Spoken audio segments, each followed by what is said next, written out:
back at it again. Excuse me. We're back at it again with a another live stream of Genshin because it's gonna be like a Genshin um streams from now on because we got so many events going on and we're still trying to complete that Archon quest. I do know that. So let me set up this here on my stream so I can let chat pop up on screen to me so that I know what your guys are trying to say. Because sometimes I forget to do that. Alright, we're going to get started here.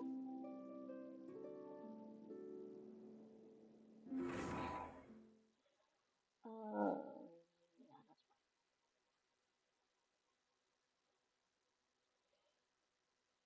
fine. So, as of today, my dad came over to visit and started working on some of my house stuff.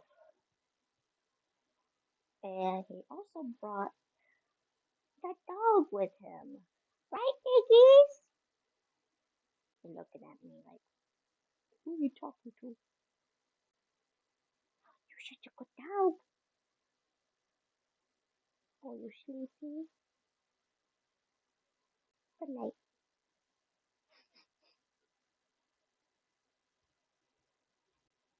A good dog.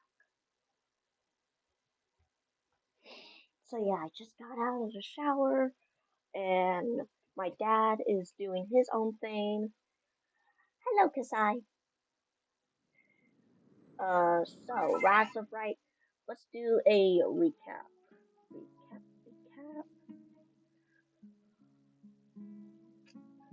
So,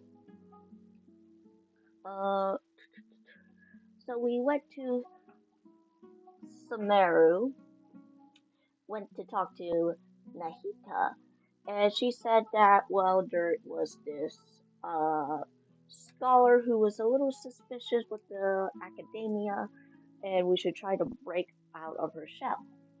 Well, she gave us some new information saying that there was an outcast, um, that is basically kind of destroying, not destroying, well, banned from the academia that is coming back. And so we got that message, and as we were going to the academia, the outcast that was banned was also part of the Futui Harbingers, Futui, known as the Doctor.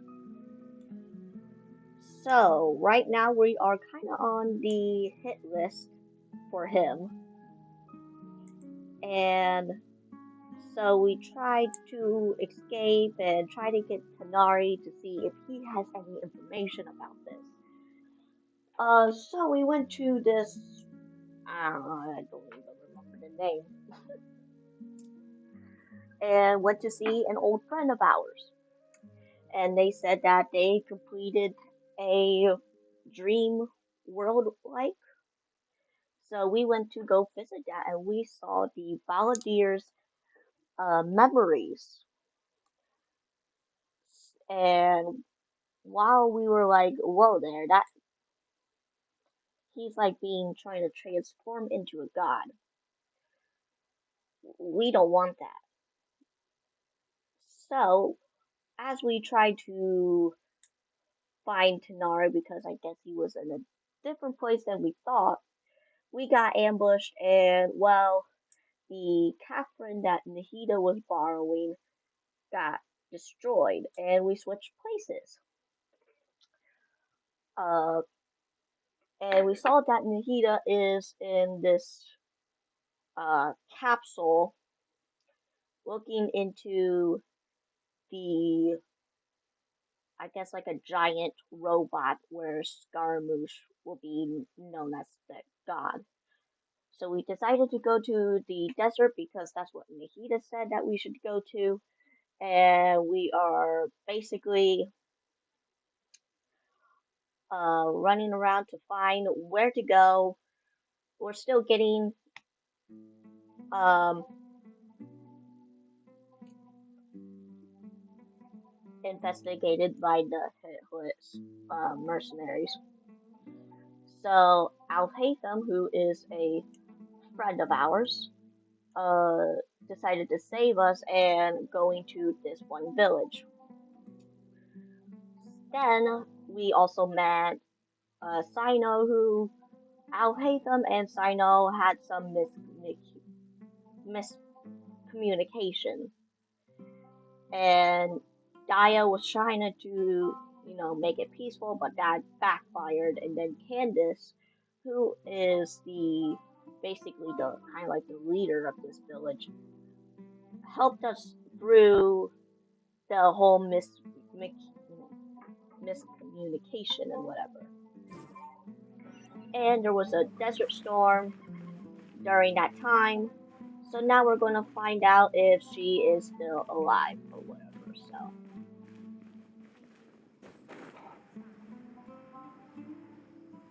I know it's a long recap, but it's been a long recap. It's been a long stream, so right. And yep, she's still alive. Oh, Candace, you're still fighting? You've been out here dealing with these creatures the entire time? Yes. They just keep coming in waves. I've lost count of how many I've defeated. Before I realized it, even the sandstorm had stopped. Your ad's about to start soon. Alright. Okay, well, that gives me like a minute. So here's an ad for you guys. I'm gonna get some things packed up so that I can see my parents on the weekend. For those who don't know about the whole ad, because you're probably watching a VOD or whatever, or on YouTube, I don't know.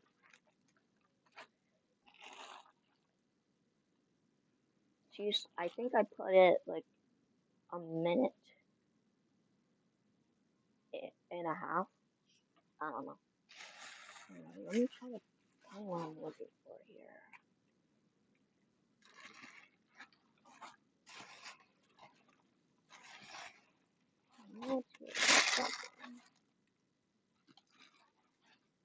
There it is.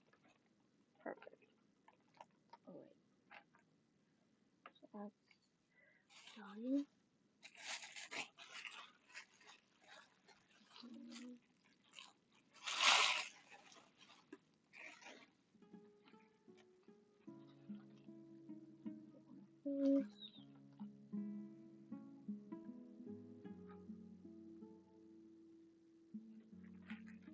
Alright.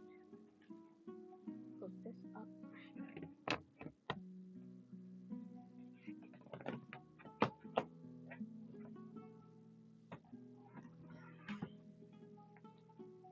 I don't know when the ad will finish. Let's see. Alright. We'll start from here. Not only she is really strong. Here comes another wave! Leave this round to us. I got interrupted earlier, but now I have something to take my anger out on. It's been quite a while since I've seen the Flame Mane in action. I'll leave these to you then. I'll be sure to put on a good show. Let's go! Alright, we're gonna fight. I must leave no stone unturned, as a dutiful maid would. One with my blade. Submit for judgment. Illusion shattered!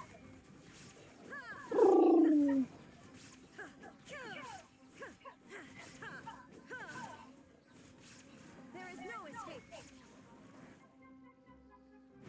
Ways to the wicked!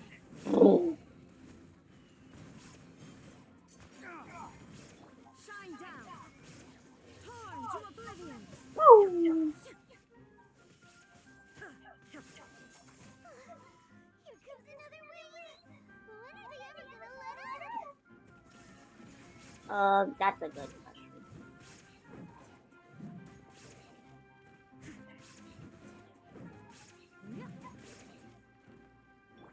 Spirit Blade! Attack! A touch of frost! Shine down!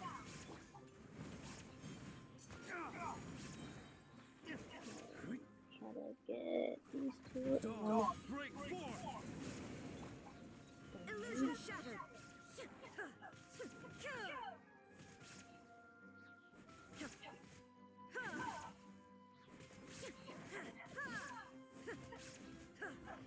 Alright.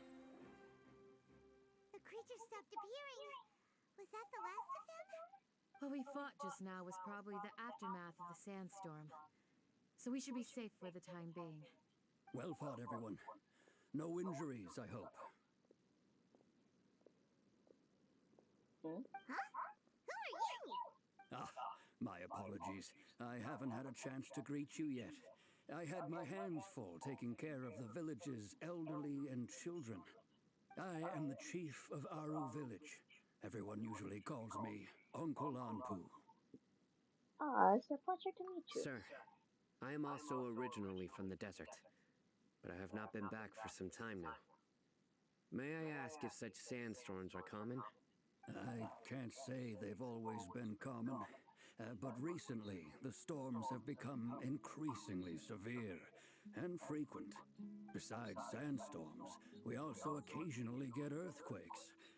According to an investigator who stayed in the village a while ago, these unusual natural phenomena are related to the withering of Irminsul. Another effect of Irminsul's withering. So, Irminsul's withering causes withering zones in the forest, and sandstorms and earthquakes here in the desert? Everything in the natural world is inextricably connected to Irminsul. These regional symptoms can indeed be a reflection of Irminsul's present state. Everyone in Aru village needs to take good care of themselves. Speaking of which, why haven't I seen a single village keeper since I got here? Village keeper? Who are they? Village guards like Candace? Does your curiosity know no bounds? Village Keeper is how Aru village refers to mad scholars exiled here by the academia. Most of them are scholars who lost their sanity after a period of training in the Avidia forest. The academia believes that their crazed mutterings may have a negative effect on the psyches of other scholars. So, they're forcibly exiled to the desert. Though if you ask me, it's all a boatload of nonsense. That's what Tanari said before. Alas, that's exactly what we've been trying to investigate. One by one, the village keepers have been mysteriously disappearing without a trace. But no one in the village has ever seen them leave. If you're planning to stay around the village for the next few days, I'd appreciate it if you could keep an eye out for them. I've had encounters with those people in the past. I'll see what I can do to help. The Matra are the ones responsible for their exile. Now that you're no longer with them, are you trying to alleviate your guilt and atone for your past sins? I'm fascinated by how you think. Mock me if you will, but if you are guilty, I will eliminate you, regardless of my position or identity. Damn. Oh, Okay. you're the former General Mahamatra. You must be an expert in these kinds of investigations. Thank you for your help. I'll help too. Is it because you're reminded of Hypatia? Oh, these poor scholars. First they lose their sanity, now this! We need to help get them back home, safe and sound. But, is it really a good idea to tag along with Sino? You seem like you really don't trust him. That's why it's a great opportunity to watch them. I'll be grateful for the assistance. No doubt you will do a better job than some of my former subordinates. Let's start by finding a spot to share what we know so far. Okay. Let me get the statue of 7 here that I want to unlock. Ooh, look at that. Nice. got one. We just need 2 more to level up. So, alright. Take a look around, I guess.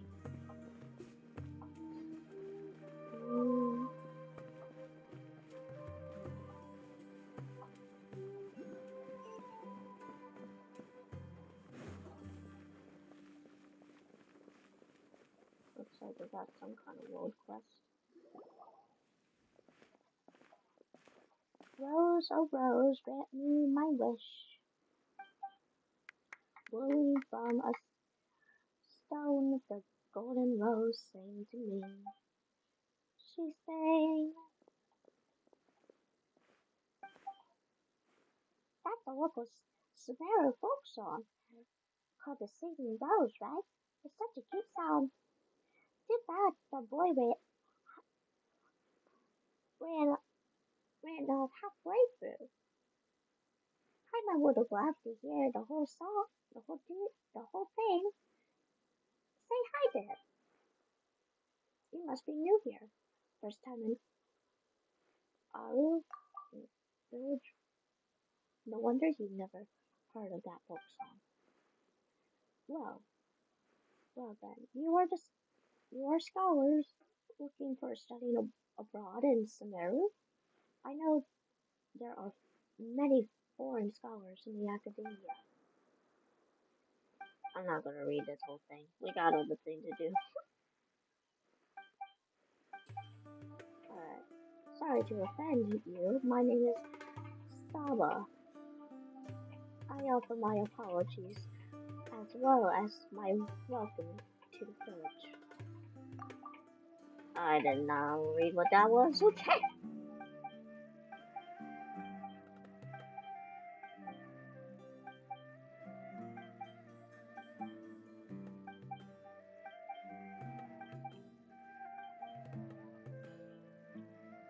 Those are just a sure are picky customers.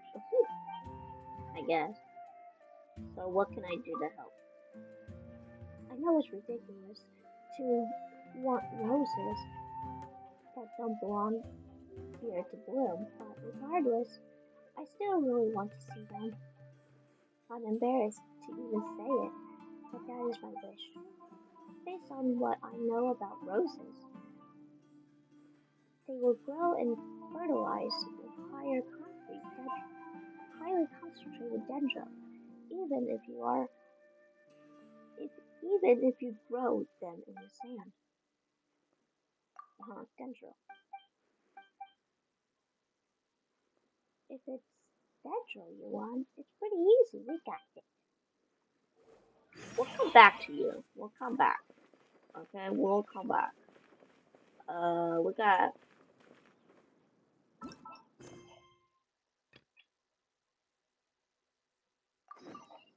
some other things to do. So.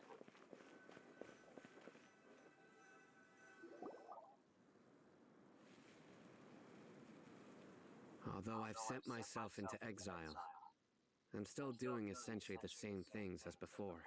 Do you still have any questions for me before we start our investigation? Why are they referred to the mad scholars as village keepers? One of my former subordinates told me that this title has its origins in a strange incident. The academia has long exiled mad scholars to Aru village. A mysterious phenomenon exists here.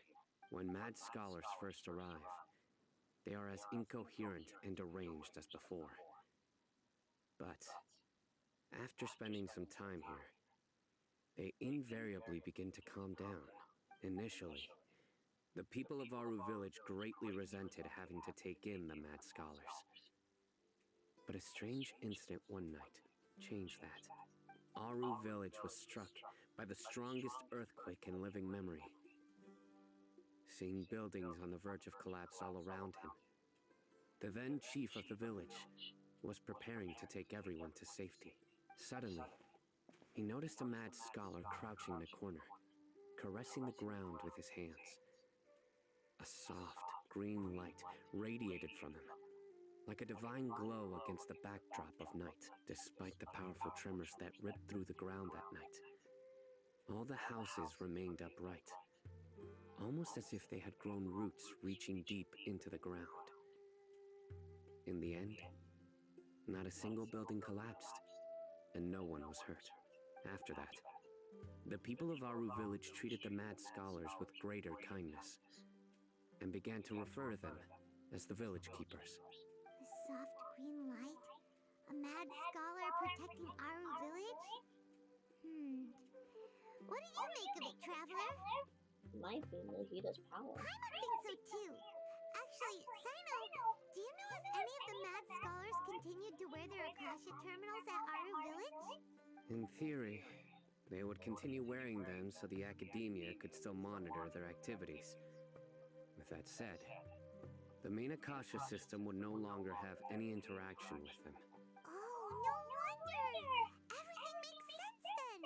Add in the fact that they calmed down, it was probably Nahida who calmed them. If you are able to draw a conclusion from this one story alone, then it appears you possess much more information than I do. So, what do you make of the story?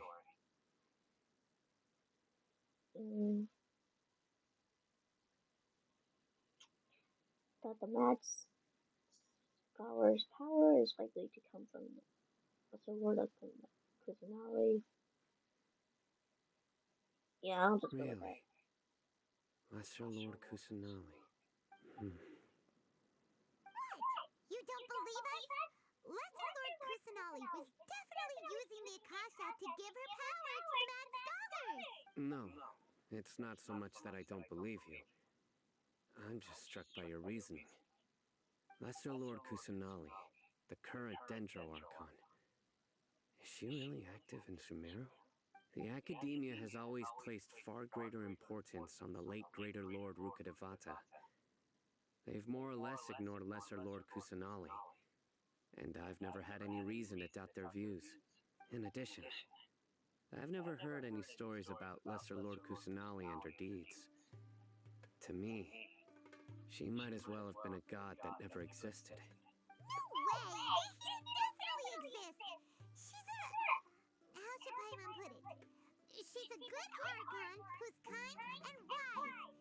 Even if she says weird stuff sometimes. But like how she said that one time that all your anxiety will go away if you take up shit. She also saved me once. I've spent many years interrogating criminals, so I can easily tell when someone is lying. Good! Then you should know that we're telling the truth! That look in your eyes. I've never seen that from a liar. You two really must have met Lesser Lord Kusanali. How can this be? To think, our Archon has been amongst us this entire time. Alright, now it's our turn to put our skills to good use for this investigation. Yeah, bet. But easier said than done, especially since we don't have any leads. Maybe we can start by knocking on some doors. Excuse me, are you here to help me find my grandpa? Huh? Who are you? By the sounds of it, a resident of this village. My name is Isak. You'll help me find my grandpa, right? Is your grandpa a mad scholar? Hey, don't say that. Grandpa is just Grandpa. Why do you have to call him that? It's not like he's a bad person or anything. The person you're referring to is not a local, yet you are. Why do you call him Grandpa? Grandpa is just Grandpa. He's my family. I heard everything you said to the village chief. Please, you gotta take me with you. I want to find my grandpa. I swear I'll help. I won't be a nuisance. Ah, so you're the one who was eavesdropping on us around the village chief's house. I was planning to go out and take care of whoever it was, but I had a vague feeling that they didn't harbor any ill intent. Whoa. Hatham wasn't kidding about Matra having sharp senses. Sino, he's just a kid. All he wants is to find his grandpa. Let's find a way to help him. Sorry, I was only listening in because I wanted to know where Grandpa went. Honest. If you don't believe me, you can ask Miss Candace. Let's help him. All right. But first, let's confirm the facts with Candace. Alright, gotta go backtrack a bit. We'll do that another time. Where is she? Where is she? I guess not.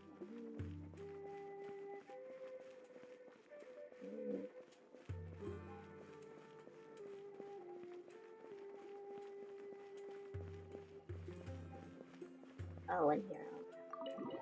Wow. Ow.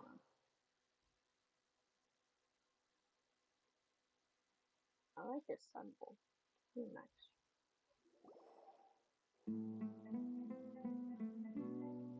Sino is super vigilant. Is this what all the Matra are like? Ah, you're back already. We just wanted to confirm something with you. Do you know a boy by the name of Isak? I had a feeling he'd go looking for you. Huh? You knew this would happen? Yes. Although he tried his best to stay hidden, I still noticed him eavesdropping outside the window. He really wants to get his grandfather back. Isak's parents were both Aramite mercenaries who rarely returned to the village after finding employment in the city. He was raised by his grandfather. Unfortunately, it was only a few years before his grandpa passed away. Isak was still very young at the time, so various families in the village took turns caring for him so he could survive. Later, an elderly mad scholar arrived at the village. Isak thought the scholar bore a striking resemblance to his grandfather, and thus often spied on the man. However, the scholar was unkempt in appearance and incoherent in speech. Although Isak referred to the man as his grandpa, he was afraid and didn't dare to approach him. One summer night, the oft mumbling and bumbling grandpa suddenly calmed down and seemed to become more lucid. He even noticed Isak hiding in the distance. So Grandpa walked up to Isak and patted him on the head. He even took Isak to the entrance of the village, where he patiently taught the boy the names of the stars, and accompanied Isak until he fell asleep. The next morning, Isak woke up and wanted to go find his grandpa again, only to realize his grandpa no longer recognized him. However, even so, Grandpa retained his calm expression. It's said that those who saw the scholar claimed he no longer appeared to be crazy, but appeared to be living in his own world, almost as if he were sleepwalking. Isak was thrilled that his grandpa was able to find peace, and would follow him all the time, asking him things like, "Grandpa, want me to take you somewhere fun?" Or, "Grandpa, could you tell me stories about the stars again?" Hold on. Iggy!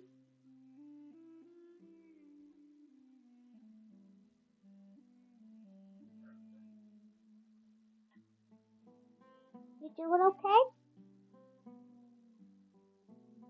Okay, good dog.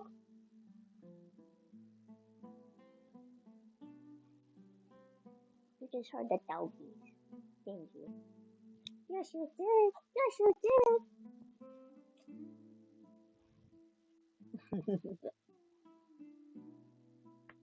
Good dog.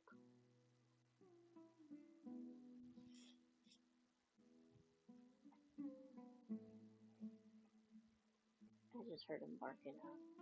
I wonder what he was doing, so. Alright. All this somehow just makes Paimon feel really sad. It seems like they both deserve so much better. Yeah, that is true. Sadly. Perhaps. Nearly everyone who lives in the desert has some form of hardship or regret. But even so, we must still continue on with our lives. It's also my reason for fighting. I must continue to protect this land. Lucid Grandpa was probably Nahida when she sued the other mad scholars as well. From the look of Sino's face, he's probably connected the dots as well. Maybe the people have always had a considerate god watching over them. Huh? What did you say, Sino? No, nothing. As long as Esau keeps his word and doesn't get in our way, we can take him along. Perhaps you are more compassionate than I gave you credit for. Please accept my thanks on Isak's behalf, Sino.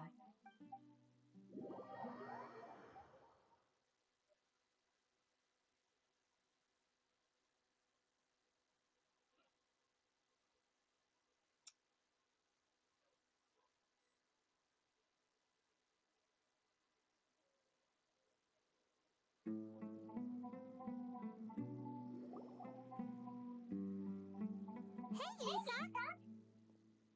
Oh, it's you guys. We've cleared everything up. Let's go find your grandpa. Really? Wow, thank you so much. Your grandpa will be safe and sound. All right. Let's ask the local residents some questions first. Yeah, alright. Chapter 3, Act 3 completed. Now we're on Act 4, I think. Yes.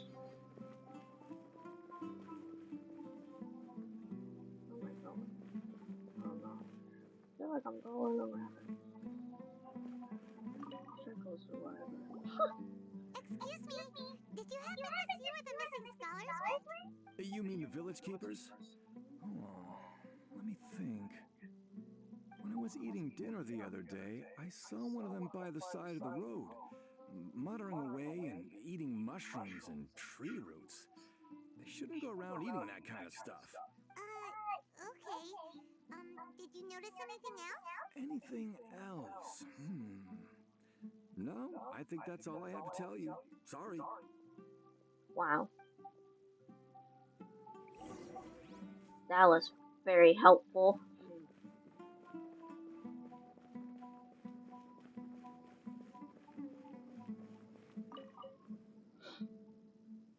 The scholars that have gone missing. Have you seen them? Those eyes. Those fierce eyes. You look like a real fighter. Don't change the subject. Right. You were asking about the mad scholars. I think it's been a few days since I last saw them. I usually go to bed pretty early, so I'm not too familiar with what goes on at night. But honestly, I feel quite sympathetic towards them. Even though they act a little strange, they've helped me in the past.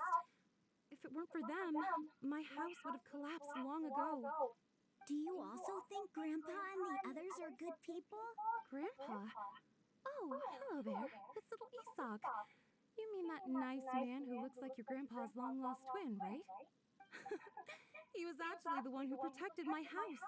I saw it with my own eyes. He happened to be staying near my house that day and was doing something with his hands on the ground. It still feels pretty surreal now that I think back on it. Did someone teach them how to do that? Well, whatever the case, I'll always be thankful to him and whoever taught him to look out for others. I'm pretty sure that if I ever went mad, I wouldn't be able to do anything like that. Gotcha. Thank you.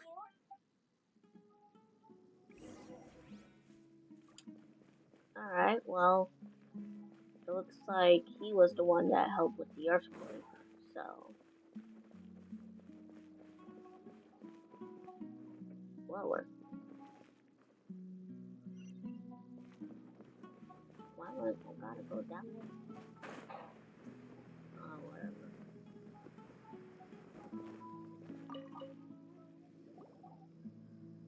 Sir, have you seen my grandpa recently? You know, the one who likes to sit and space out near the village entrance. Oh, well, if it isn't Isak. Oh, your grandpa, huh? It's been a while. The last time I saw him, he was spacing out by the road as usual. I went and asked him if he'd like any of the food I had prepared, despite my wife's protests. Like many people, she's really quite terrified of them. And speaking of my wife, she's still always complaining about how I don't make enough mora. Might explain why she's always mad at me. Oh, thank you. Thank you for taking care of him. It was nothing. Hey, you're looking for him, right? Did he go for a walk and get lost? Yeah. That's no good. Well, once you found him, come by my place again and I'll cook a little something for the both of you. I've known you since you were very young, so as far as I'm concerned, you're family. Please feel free to come by anytime. Wow, what a nice guy! Okay. Thank you, sir. Huh? Something Don't say anything for now. Isak, stay here. Let's head over there. Stay quiet as you move. Join the Aramites and embrace a wonderful new life. Thank you. It's okay. I'm Don't sorry. worry.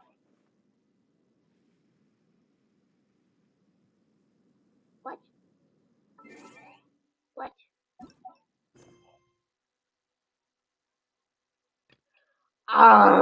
Fine. We have to get a dental person too, so. Fine.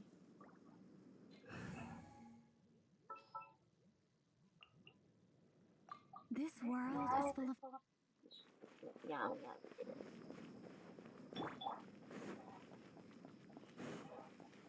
Alright, use the power of Dendro.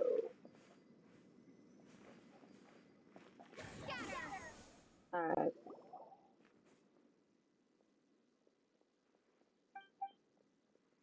Are you someone with a vision? What a nostalgic feel. La la la la la la la la the pie.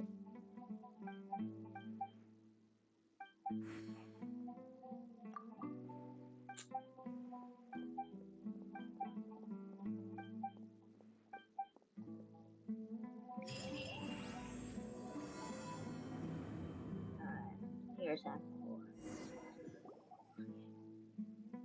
Listen, see if you can make out what they're saying. Have you heard? The mighty Scarlet King, the sovereign of our faith, will soon return to this world. Yes, of course I have. The Scarlet King is the one and only true ruler of this land. I've never believed in any other gods. Still, you say he's coming back, but it sure doesn't feel like life's about to change around here anytime soon. What's your proof? Haven't you noticed? The village has been getting more deranged scholars than ever. Delavar was saying that many people also went insane just before the fall of the Scarlet King's civilization in ancient times. We don't quite know why, but it seems like there's some sort of connection between insanity and the Scarlet King. Isn't it a sign of the Scarlet King's power that all the mad scholars have disappeared? If you ask me, they must have been chosen as the final sacrifice for the Scarlet King's resurrection. Huh. Now that you say it, that does make some sense. Does this mean our lives are finally going to take a turn for the better? Exactly. Those city folks will get what's coming to them. Now, repeat everything you've just said from the very beginning. Huh? Who are you? Where did you come from? My patience is running thin. You heard what I asked. So, damn. Bro, this guy's something else. Just look at his eyes. One wrong move, and he's gonna flay us alive. Let's not get on his bad side, okay? I am no match for this guy. Okay, good sir. What is it you would like to know? Tell me about the Scarlet King's resurrection. Well, I only know a few things from hearsay. I went for a drink the other day and heard others talking about a rumor that the madmen will disappear and that the Scarlet King will return to this land. I'm not making this up. I swear. Hey, go on. Keep talking. It's true. It's all true, sir. We desert folk have had more than enough of those people at the academia. They keep sending us all their mad scholars and won't let us have a good life. Would you want to live like this if you were in our place? The radicals were even more thrilled than me when they heard the news. We're all praying for the Scarlet King's speedy return. Delavar also said that once the Scarlet King returns to our side, it's only a matter of time before we conquer the land on the other side of the wall. They're all willing to serve under the Scarlet King and fight for a share of the glory. Is that so? Seems like he still wants to know more. Keep talking. Got it! At first, I told myself it was just the drink talking, but then all the mad scholars vanished without a trace, just as the rumors said. Please don't beat me up just for mentioning these rumors. If I'm guilty, then everyone else around here is also guilty. I'm just saying what the others said. The people here really like the Scarlet King, but dislike the Dendro Archon. The Academia is probably the true target here. Where is this radical person you talked about? I haven't run into him over the past few days, so he probably hasn't been around the village. What about you, man? Have you seen him at all? No, not at all. We wouldn't dare lie to you. He's really not here right now. Sounds like you're not too close with the radicals. No, of course not. All we know are their names. I have many ways to stop you from talking, and many others to stop you from sending warning messages. So you'd best just stay home and hope I don't hear of you trying to contact anybody. Don't do anything until I've gotten to the bottom of this. Try something foolish, and even Candace won't be able to protect you. Yes, got it. We'll do just as you say. That scared Paimon half to death. Sino is pretty terrifying. Good thing I'm not your enemy. He didn't try to reassure us at all. It's like he's used to hearing that. Oh, Paimon bets lots of people have told him that before. Well, all the more reason for you not to get on this bad I side. heard that. I know you heard that because I spoke it out loud. Sorry about that. It's part of being a Matra. The rumor we heard just now seems like a strong lead. But we need to check a few more places. Maybe we'll find something. Very well. I'm here. Where's your grandpa's house? Well, I can take you there. Just follow me. Alright.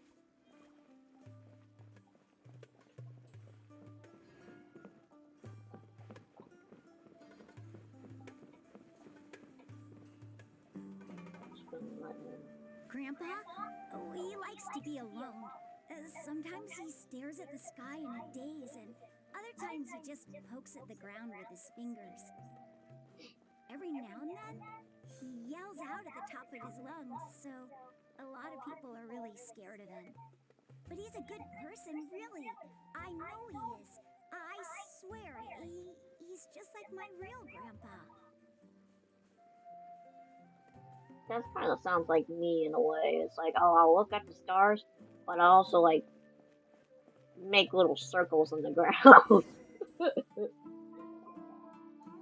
This is where Grandpa usually stays. There sure isn't much here. What's that smell? Didn't you get a catch at that faint whiff No. of incense? Incense? Please don't say it's the same one as before. It's definitely that Are one. you okay? Are you getting dizzy or need to lie down? There's a scent that you can sense, but I can't. A certain traveler here once passed out from that smell. Thankfully, Tighnari saved the day. And then he gave us a long lecture to explain all about how it worked. So, you know Tighnari? Huh? You know him too? Are you two friends? Yes. Now that I concentrate, I can also make out the scent of incense. Wait, surely Tighnari didn't lecture you too? No need. I can't handle this scent. Did very you well. first encounter this scent at Tighnari's house? No, it was at a forest with a scholar. In the forest. From a scholar. Let's keep looking for more clues. Yeah.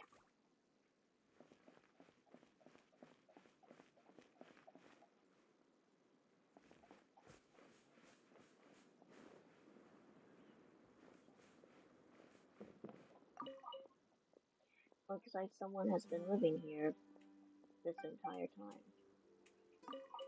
No! Get back! These are all daily necessities.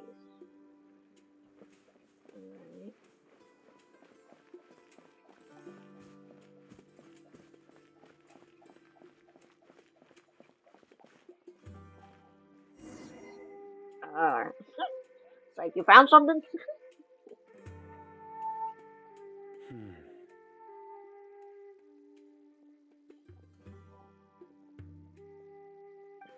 are you looking for, Sino? Here it is. Take a look right here. Paimon doesn't see anything. Although the traces have been completely buried in the sand, there are footprints here, from the size and shape. They belong to an adult male.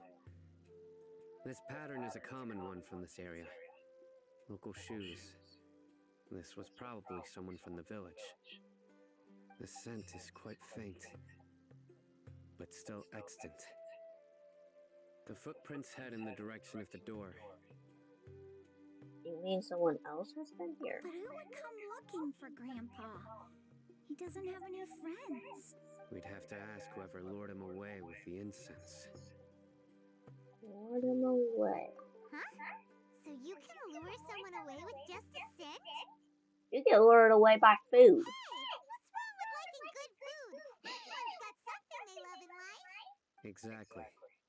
Most scholars are fond of incense, since the smell supposedly helps them clear their minds and discover new knowledge. Even deep within the clutches of madness, they still yearn for their knowledge-seeking days, and will follow the scent whenever it presents itself. No, Grandpa. So, someone's taking advantage of their weakness? Huh. Still, why would anyone want to abduct all the scholars? Is it to resurrect the Scarlet King? Are the rumors really true? That's the only one that we're reading on. Could the disappearance of all the mad scholars have something to do with the radicals? It's highly likely. Please, you have to save my Grandpa. Grandpa's never done anything wrong. Please help him. Sounds like we'd better help get him back. Don't you worry, Isak. We won't let whoever took him get away with it. Let's head to Aru Village and inform Candace and the others about what we learned here. After that, we'll set off to find the scholars.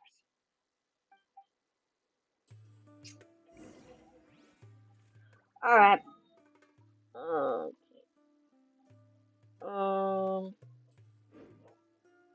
Nice.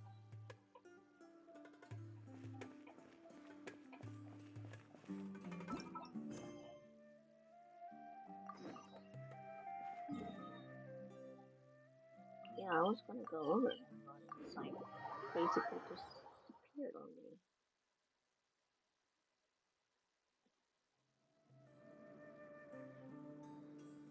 Like, bro, what? Okay, we just take one step and we're done. Right. The darker fabric definitely looks a lot better. That'd be my choice too.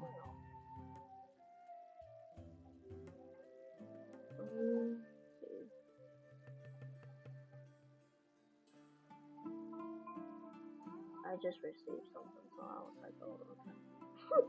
Prevent Candace! We've got a lot to tell you. Ah, welcome back.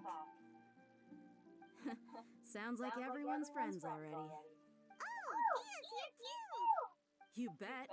So, everything goes smoothly? Reasonably. I'll hate them didn't go with you? We haven't seen him at all. Huh. I saw him around the village entrance earlier and figured he was investigating with you. I guess he must have gone off on his own. Did you find out anything useful?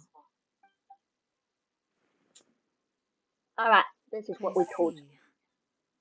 So someone used a kind of incense to lead the exiled scholars away from the village. The resurrection of the Scarlet King? First I've heard of it. Far as I know, the kind of incense you just mentioned is only popular beyond the wall. Scholars are fond of it, but as you can see, there aren't many scholars still studying around these parts. No seller would be able to make a profit here. Not to mention, making incense is a labor-intensive process. You won't see anybody in the desert with the patience to make or sell something that requires that kind of effort. It seems someone from beyond the wall must have been supporting this. Makes sense. So what should we do then? Do we go back to the academia and search for leads there? If it was any other day, that would be your next logical step. But today, you've got me on your team, so you get an extra tip. Didn't you say that the villager got his news from the tavern? Well, I also like to drink at the tavern, so I know a thing or two about these radicals he mentioned. If Paimon remembers correctly, the leader of the radicals is some guy called Delavar. Ah, yeah. Delavar, the scar-riddled bandit, Engur, the wide-eyed butcher, and Jabari, the duck-tailed bearded crook. The whole lot of them are known around these parts. I feel like I heard these names before somewhere. Also, someone's eavesdropping. These guys have one thing in common, and that's being broke.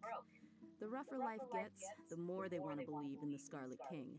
Way they see it, the Scarlet King's resurrection is their only chance at overthrowing the Academia. Throwing all of Sumeru into chaos is the only way to change the way of life here in the desert. Anyway, that's my guess why they've chosen to become radicals. You're amazing! You really know this place inside and out!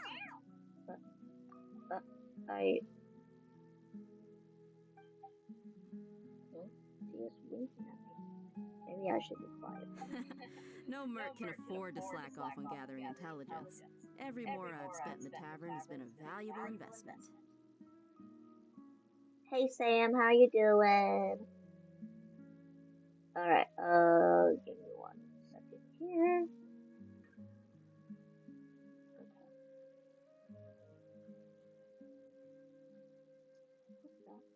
Let's head out. Now hold on, you're staying right here, Sino. Why? Aru Village is not a big place. Outsiders stand out here like a sore thumb. I'd bet word about you has already gotten out. The desert is unforgiving, so the way of life here is also a lot tougher than on the outside of the wall. You survive on making connections out here. Compared to you, mercs like me are just third-rate amateurs. I've got no actual fighting skills to speak of. But that also makes it a whole lot easier for me to gain the locals' trust. I need to go around and ask some questions, but it'll be difficult if you're with me. Fine. Good, then we've got a plan. The Traveler and Paimon will go to Caravan Rebot with me, and we'll try our best to figure out where the mad scholars have been taken. Signed. Alright, sounds like a plan! Uh-oh.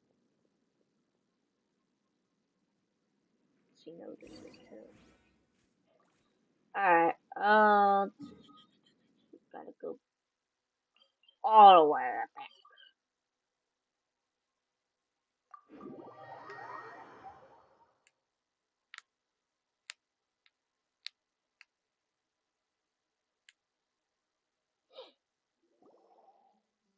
Well, here we are again! Sounds like you're starting to get familiar with the area. Yeah, more or less. Every time we see the wall of Samiel. How can a wall this tall even exist? It's almost unreal. I know what you mean. I had the same question every time I walked this way when I was a kid. Also, why is this high wall here? And can a wall really block sandstorms? It was only after I grew up that I realized the wall of Samiel isn't just there to keep out the sandstorms. It serves a more important purpose, keeping out people like us. Sumeru is run by wise and mighty sages. To them, us desert dwellers are nothing but tools that can be used and discarded at their whim. We're cheap labor, like livestock, but easier to control. Nothing more. Even if a child from the desert got the chance to obtain an Akasha terminal, almost all their requests for knowledge would be denied. The academia believes we're underserving. Geniuses like Sataria are one in a million. The other children never get a single chance to try and rewrite their fate. Even though the academia knows very well that we're humans, just as they are. That's terrible. I would tear down this wall with my own hands if I could. I understand how she Hey, feels. Dia. You're not thinking about doing anything scary, are you? No, not at all. This place just gets me thinking, that's all. Besides, we're here to procure information, aren't we? Yep, we gotta catch those. Shh. Caravan Rebot is crawling with people, so be careful what you say. We don't want anyone to find out what we're here for. Our mission started the moment we arrived here. Let's go check out the tavern. Maybe we'll find someone I know. Alright. And hopefully do not get mercenary. Oh my god. I'm on fire. I'll change.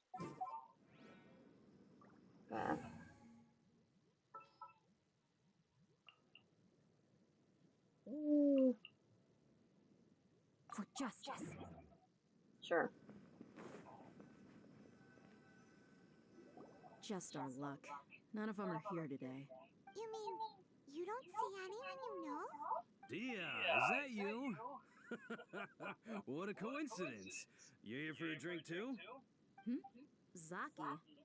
Finally, a friendly face. Oh, and who do you have with you here? Guests from another land? Hello. Hello. I'm Zaki. Dia's, how would you put it? Drinking buddy? Sure. We've had drinks together a few times. You could say we go back a ways. Anyway, as far as my friends here, they aren't too shabby, are they? You rarely see any Outlanders so friendly and respectful nowadays. Absolutely. Much better than those people on the other side of the wall. So, Dia, are you looking for someone? Yeah. Have you seen Engur, Delavar, or Jabari recently? Of course I have. Matter of fact, we were all here drinking together just a few days ago. Oh yeah? Hold on. I've got a spice trading deal from another nation. I thought maybe Delavar and his friends might be interested. Know where I could find him?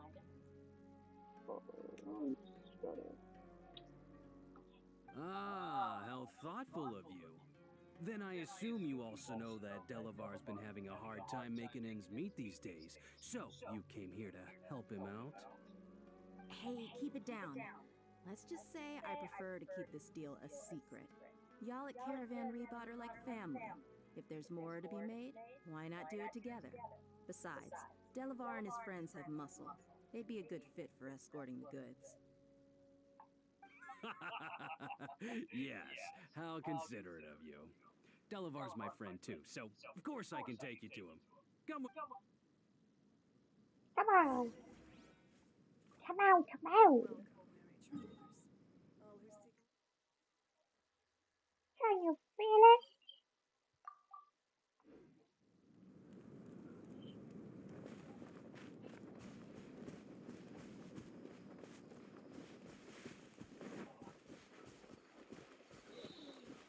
Oh, goodness.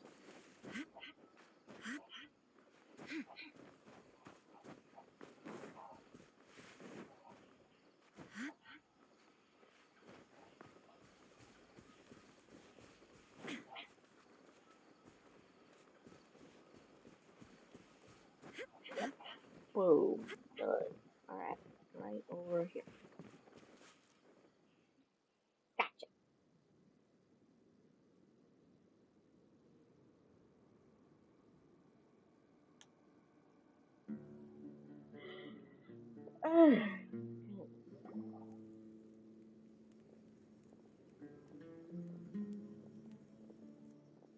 Are we there yet? Yep, This is the place. This place is practically deserted. What are they doing in a place like this?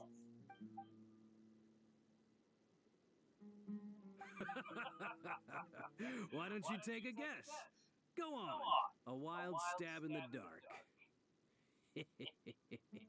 You're like lambs to the slaughter.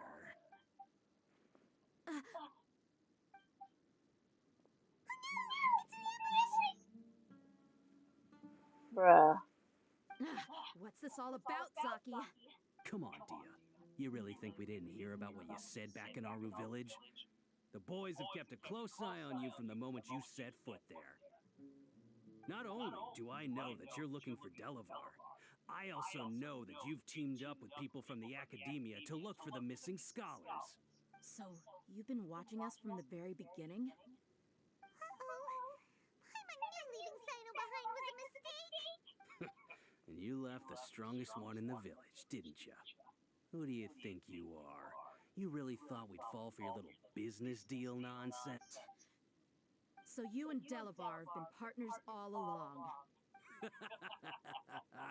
Dia, I guess it's only natural for a traveling mercenary like you to be out of the loop.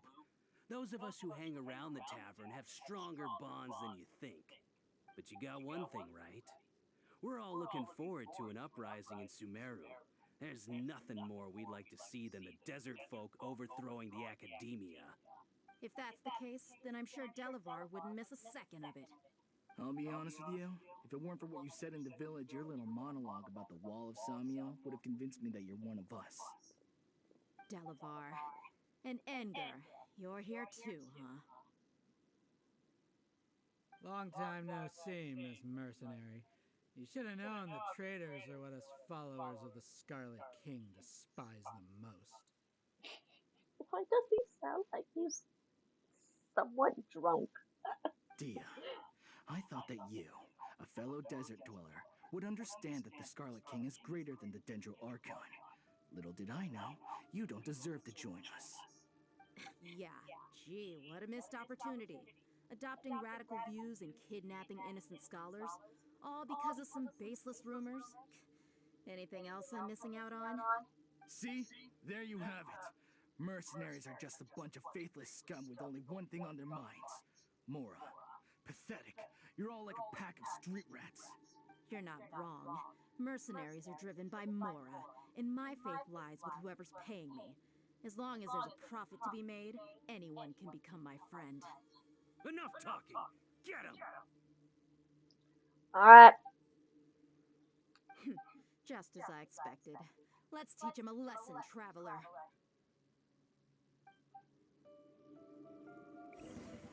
Just following orders.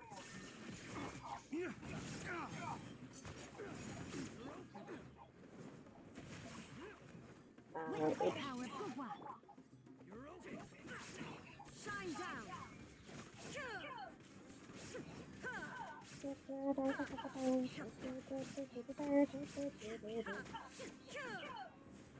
There is no escape.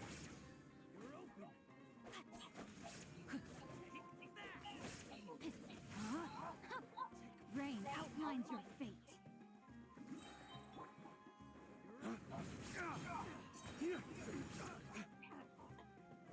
What you got on? I got a god on my side. I got god and anime on my side.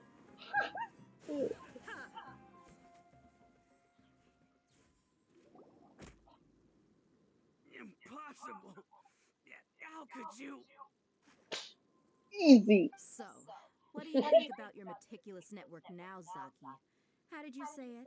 It's only natural for a traveling mercenary like me to be out of the loop. I'm guessing your informant told you that I'm just an incompetent merc with no real fighting skills, correct? I mean, that is what I said after all. And of course you would believe everything he reported. The only thing you know about me is that I'm a mercenary, but you've never seen me in action. Even though you heard we went to handle monsters together, you believed that Candace was the only one doing all the real fighting. That so-called Flame Mane is just a fraud. She admitted it herself. She just uses her connections to gain the trust of others. That's what you thought, right?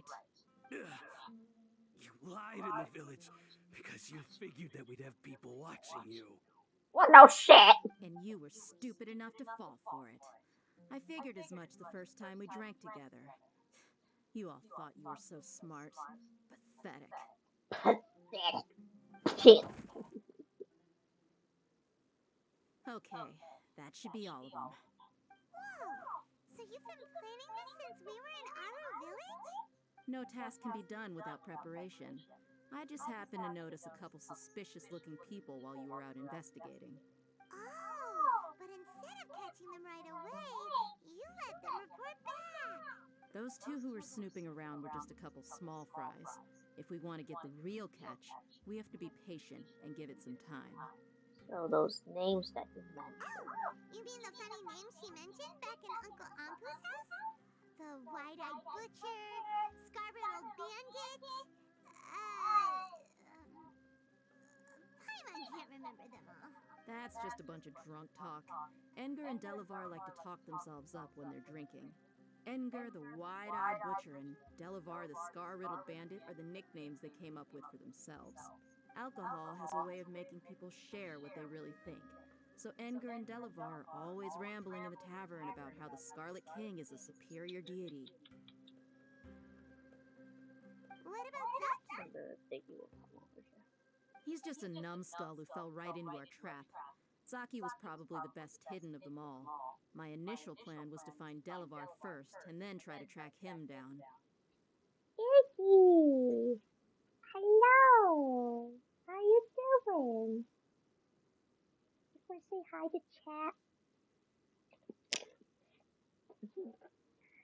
You giving them kisses? Oh, you such a good dog.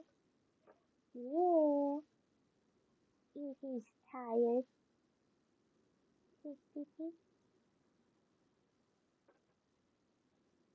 So who was the duck-tailed bearded crook? That's what you wanted to ask when we were at Uncle Anpu's house, right? Jabari's one of the villagers you talked to. You know, the one who wanted to treat Isak and his grandpa to some food. Wait, so he's a radical too? No, he isn't. I just needed to tack on a random villager name to make the eavesdropper think that I was making some wild guesses based on my impressions. Wow! What a genius idea! Well? You're too kind. It was straight from the usual playbook, if I'm honest. So, that thing you were saying before, is it really true? About what? About how mercenaries only care about Mora, and that anyone's a friend as long as there's a profit. Does that bother you? I don't think you're that kind of person, though. What makes you so sure? Because you yawning? You that tired? Because even without, why is there? Okay, whatever. Because even without an employer, you'll still be helping us out. Dia, do you dislike the Dendro Archon like the other desert folk? You two are pretty sharp. No, I don't have anything against the Dendro Archon. I've heard a lot of nice things about the Lesser Lord from Dunyarzad. I can understand her devotion and gratitude. Dunyarzad's just an ordinary person. There's no way a god would be so involved in the lives of everyday people, unless they were truly compassionate. I've begun to realize that the sages are behind everything that's happened recently. The radicals' blind belief in the Scarlet King, making the Dendro Archon out to be an enemy. It's all the academia's trickery. Alright, I gotta get posture check, Iggy, and I gotta get something to drink too, so. You going to keep chat entertained? Alright, I'll be right back with that. Alright, let's go. Let's go, mister.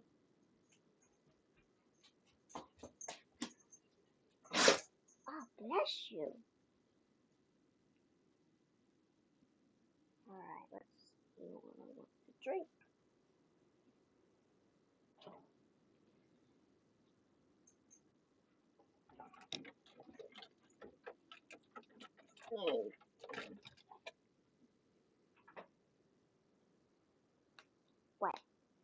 got your own water.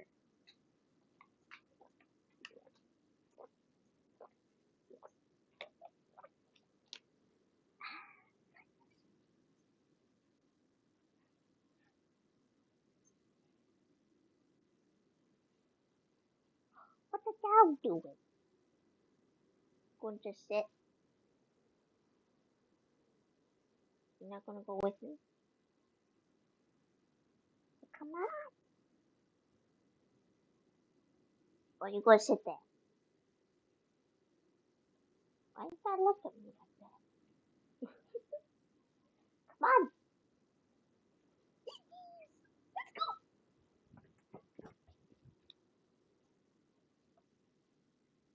He's coming.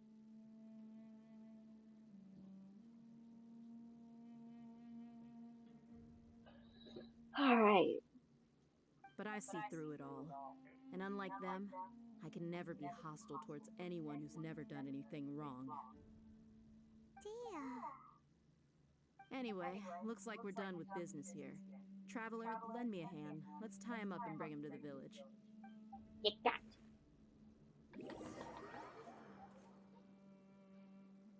He's just chilling out.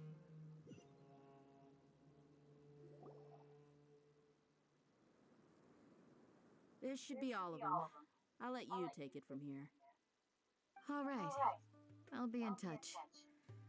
Until then, please stand by. Candace, do you need any help? Candace will be okay on her own. I trust her, so you can too. She's been guarding Aru Village for quite some time now. If anyone is qualified to question the offenders, it's her. While I'm questioning them, why don't you pass some time by exploring the area? I'll meet you back here tomorrow morning, Traveler. Alright. As for these idiots, let's just hope they live to see another day. Oh, damn.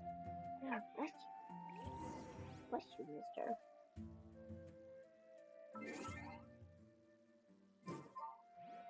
Eavesdrop.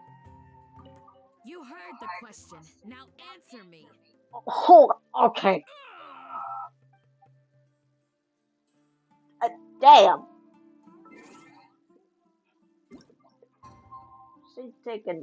She's not taking no for an answer, that's for sure. 6,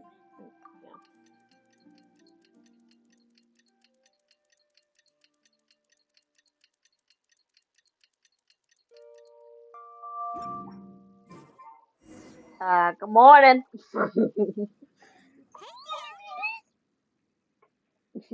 She's so confused.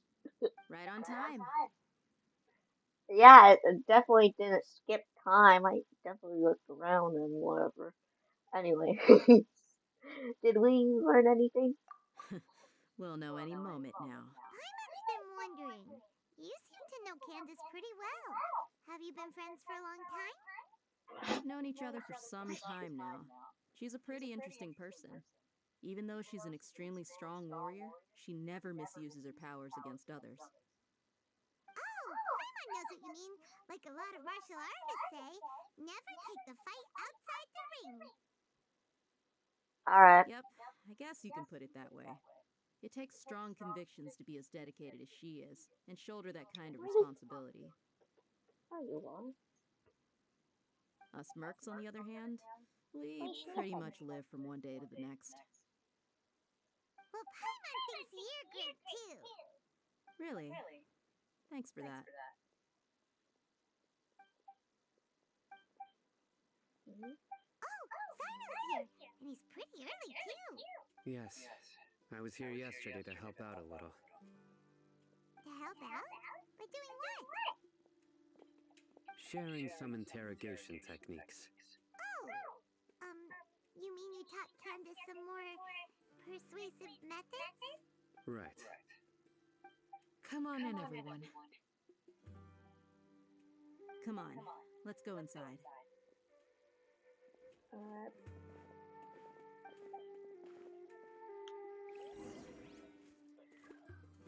Let's see if the dog needs to go to the bathroom. Iggy! Gotta go potty? Gotta go potty? Come on, let's go You need to potty. watch out for any signs of earthquakes Hold on.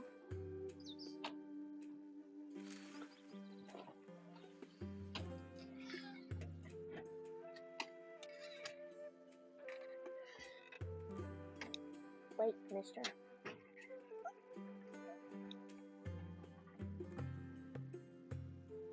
right. You need to watch out for any signs of earthquakes and sandstorms. Thanks.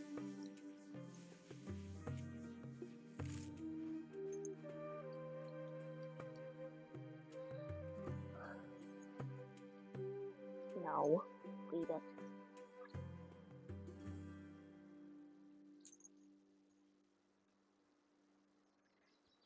You need to watch out for any signs of earthquakes and sandstorms.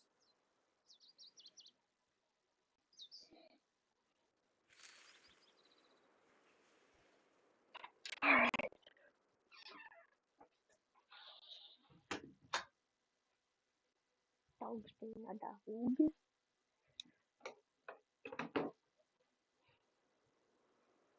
You need to watch out for any signs of earthquakes and sandstorms. Okay.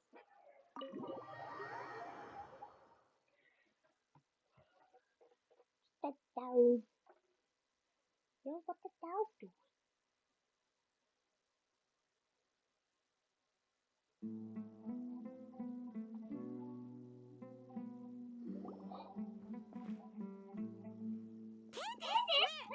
Whoa, you look furious.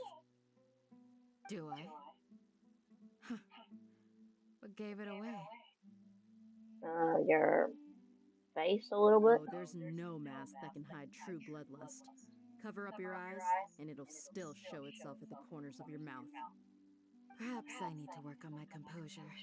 Still, it's perfectly understandable why I'm angry. I'm sure everyone present would agree. Yes, ma'am.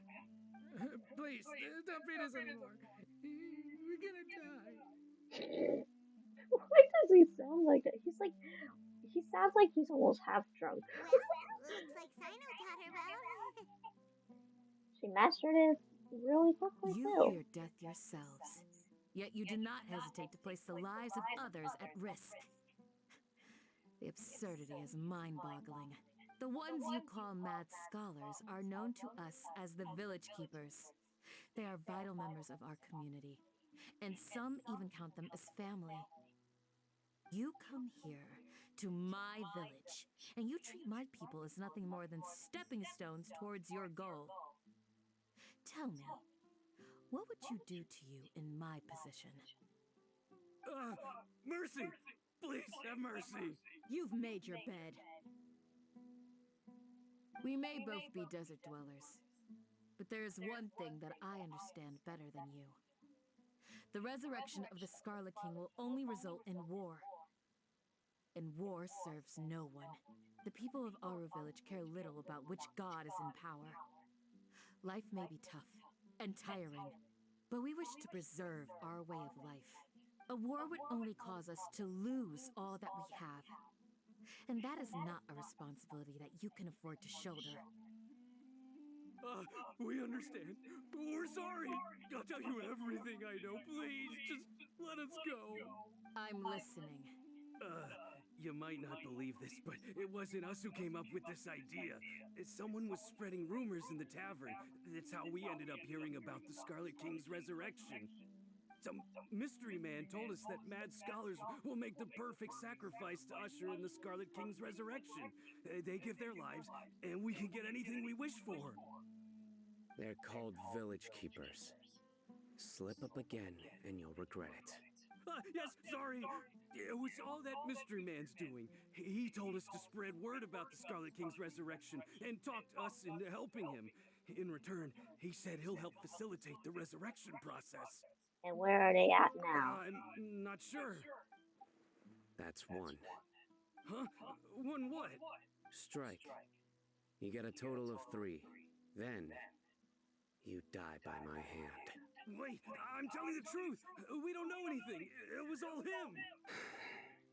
2. He got us to lure them out of their houses in the night with some kind of incense. We take them to a junction outside the village. Then the mystery guy takes them from there. You gotta believe me, please. I'm telling the truth, I swear. Just ask them if you don't believe me. That was indeed the truth. Traveler, go on. Alright. Hold on, I think my dog's barking. I'll be right back.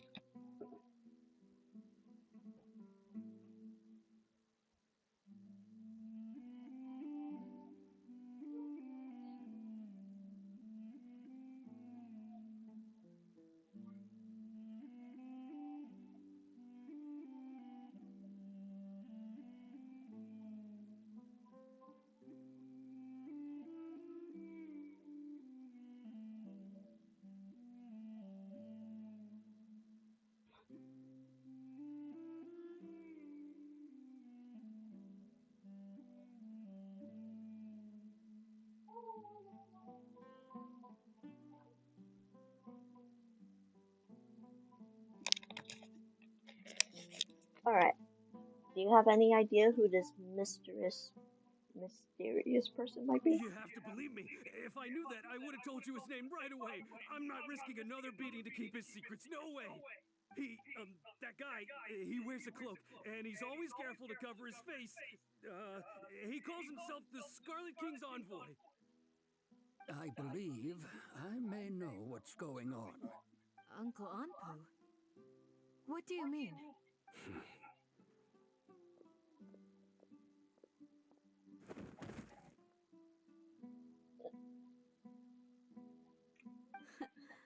Smooth.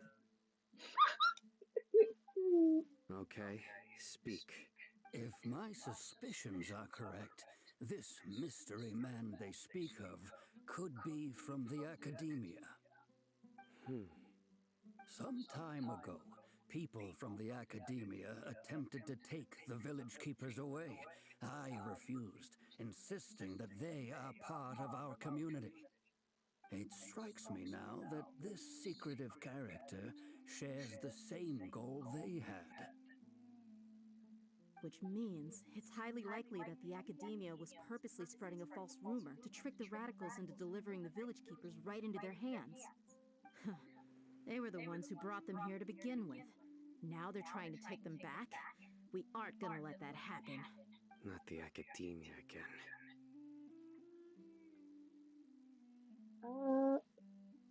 The Scarlet King's resurrection is just a academia misinformation campaign. Just as I thought.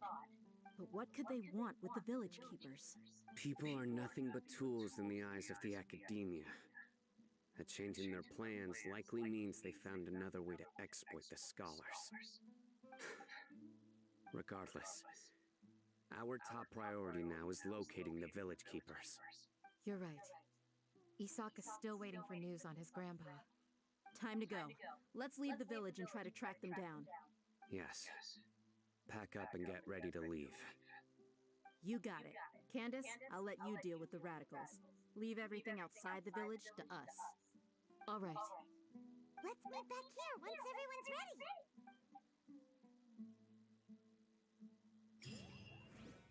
Alright. You look worried. Thinking about the village keepers? Yes. I'd look for them myself if I could. As members of our village, each one of them is very important to me. You have a strong sense of belonging here. I guess I'm the opposite. Mercs are stray dogs, wherever they go. Dia, don't say that. You can be a part of this community too. Thanks. I'll let you know when I feel like joining.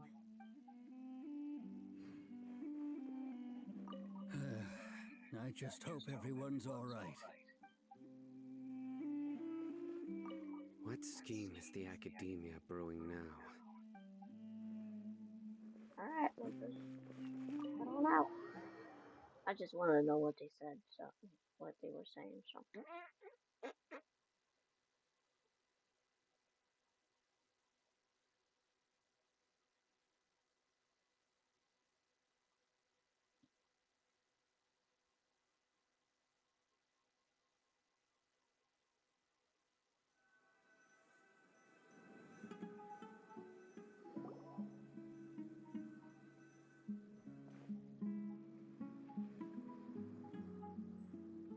Let's get some Curious? food in us and then we'll...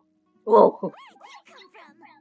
Well, as you can see, I am merely sitting here and reviewing what we have deduced thus far. You were gone for ages, and now you're suddenly sitting here musing to yourself? Where have you been anyway? Hey, what's with the silence? You never think things through before asking questions. I'm giving you some time to make up for that. Paimon's so mad! Paimon's gonna give you an ugly nickname! Go ahead, I won't stop you. Never mind. Paimon's got nothing. There's just nothing super obvious to pick with this guy. Makes it so hard. Well, you've heard nothing to suggest I left this whole time. So clearly, I stayed in the village to investigate. Anyway, you plan to leave Aru village and keep searching for the truth of this matter, yes? Yep. We're not gonna find out anything more by staying here, so we thought that we might as well take the search elsewhere. Enough with the silent treatment! Maybe he's giving us time to think. No. I'm just surprised that you decided to team up with him. All Hatham, you haven't helped us out at all ever since we arrived at Aru village. Bold of you to question our choices. True. Yeah, you're all talk! While you were investigating, I had my own work to do, which I've now finished. Really? Paimon doesn't believe you. To be honest, we aren't really a team, so I have no obligation to inform you of my whereabouts. Not to mention that going separate ways allowed me to find some important information that you all had missed. Huh? Right here in the village? Correct. What did you learn? I'm going to take you to someone. But before that, you need to understand where she's coming from. What does that mean? How do you think the residents of Aru village feel about what we're doing? In other words, do you truly believe every single word the villagers tell us? You mean some of them lied to us? Hiding the truth does not necessarily equate to lying. Again, these people have their reasons. Remember what Candace said? Most people in Aru village don't necessarily care which deity is in charge of Sumeru. That's because whether the Scarlet King or the Dendro Archon has power is of little significance to them. By contrast, the perils of their daily lives are ever-present concerns. They won't simply share everything they know with you without good reason. That's why you believed there was no further information to be found in this village. So you're saying we can find new information from someone we already spoken to? Glad you're following along. Among those you have talked to, there's someone who was consciously keeping you out of the loop. In fact, she's been observing your every move since you arrived. The reason being, to someone who only wants to live their life in peace, any external factors introduce unpredictability into the equation. Those eyes. Those fierce eyes. You look like a real fighter. Don't change the subject. It's quite obvious that she's intimidated by Sino's authority and strength. Right. You were asking about the mad scholars. She corrected herself mid-sentence because she's aware that there are Scarlet King fanatics in the village.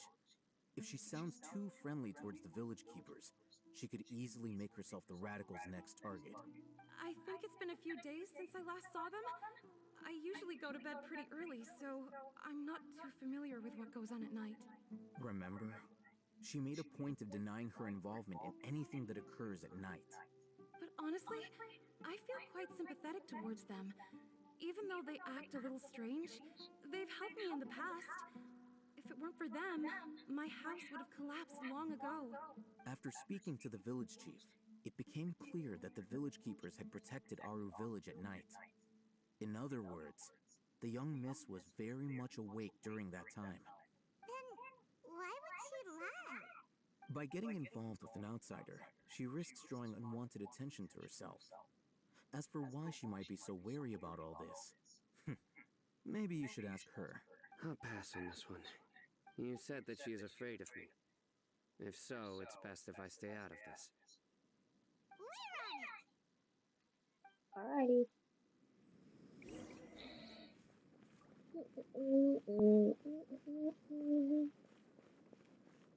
I mean, he does have that look like he's about to smack some bitches.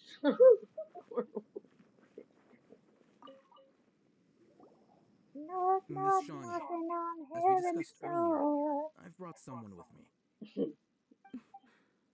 Mr. Alhaitham, I'm aware of where you stand, but how can I make sure that your friends think the same as you? Huh? What do you mean? We need to clarify our stance or something? Go ahead and talk to her. You'll get the answers you want. Go on. Earn her trust. Is it really that simple? May I call you Traveler?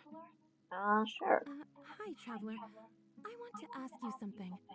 Do you think the resurrection of the Scarlet King can truly change Sumeru for the better? No. Why's that? Because it would all result in conflict. That's very similar to what Miss Candace says. I know you two are friends. That's why I'm willing to talk to you, even though I do have some reservations. Before, I wouldn't even have the courage to ask something like this. Traveler, do you believe our lives will get better? I can't promise you anything, but I'll do the best I can. Yeah! We came here from another nation, so it isn't wrong of you to be weary. And we aren't really residents of any one nation. But even so, we've met lots of people from different places, and we've always fought for what we believed in. We have friends in Sumeru, and we want to help them. That's why we decided to stay here for a while. I want to trust you. My apologies for posing my questions like that. To be honest, I didn't expect you to come back for more information. Alhaitham told us you have your reasons. It's okay. We understand. The fact is that only one side of my family is desert folk. I don't really fit in anywhere in Sumeru. Some believe in the Dendro Archon, while others believe in the Scarlet King. I don't belong to either side, and neither side would want me. Speaking of which, the radicals mentioned that they despise traitors. Do they just think that anyone who's different from them is a traitor? Yeah. Some people can be so narrow-minded when it comes to bloodline and beliefs.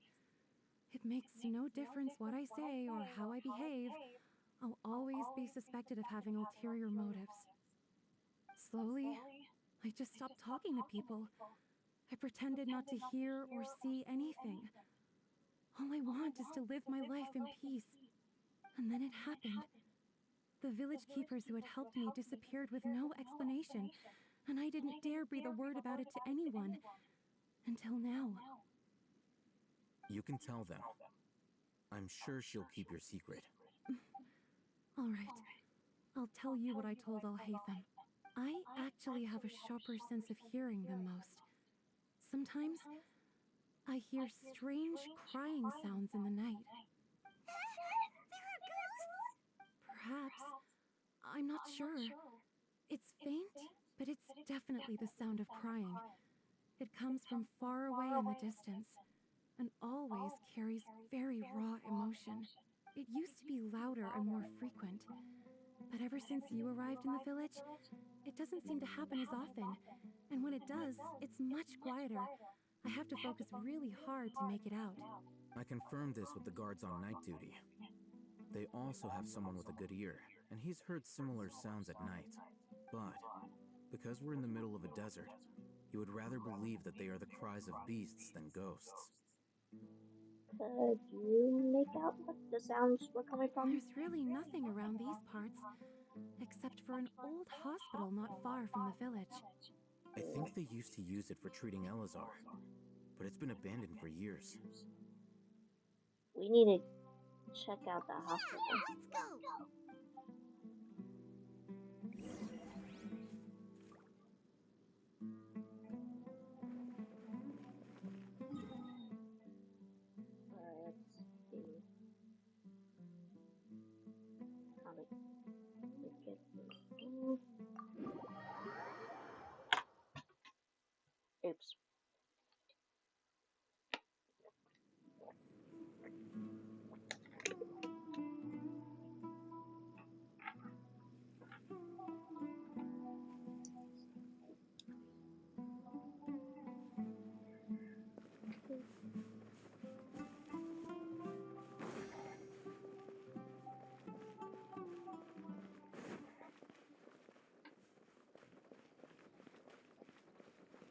Don't follow on this trail.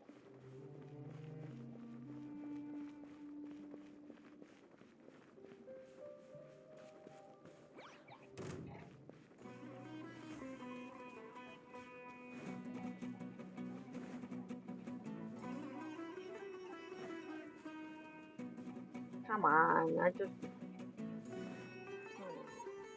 in the middle of a mess.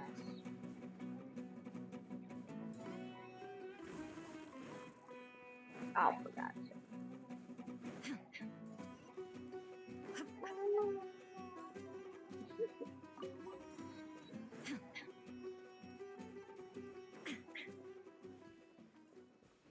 We found a ceiling.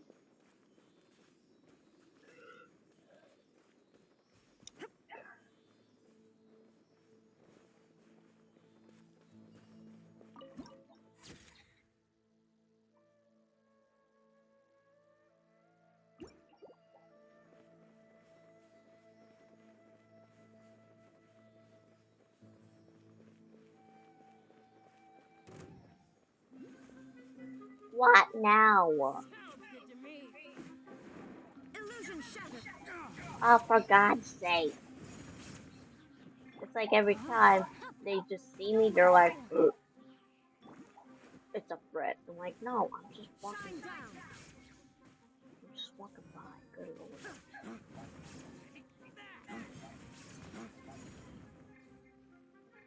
I don't want the.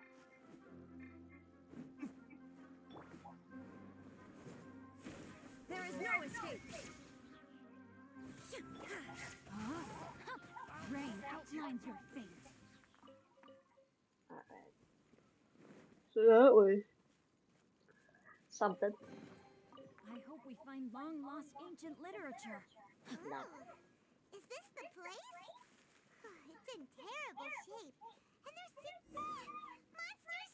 Watch out! Alright. Shine down.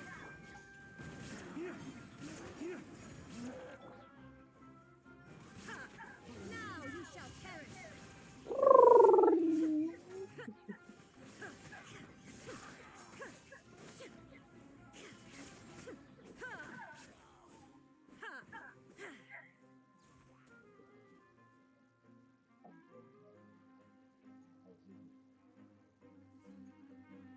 He's fine.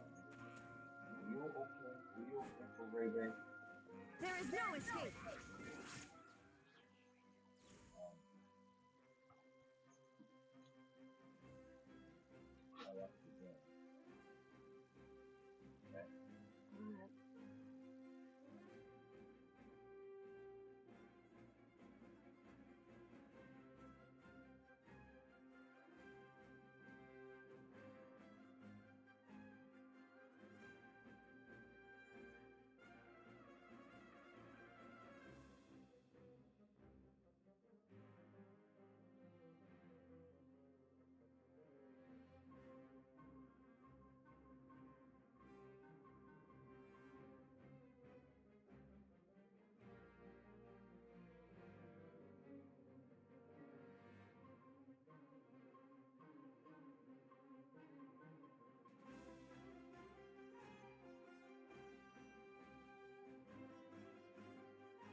just falling here for me.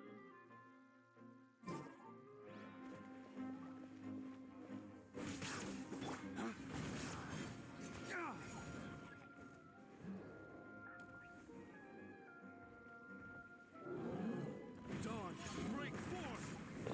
Oh, freaking neck because he jumped. Time to clean up.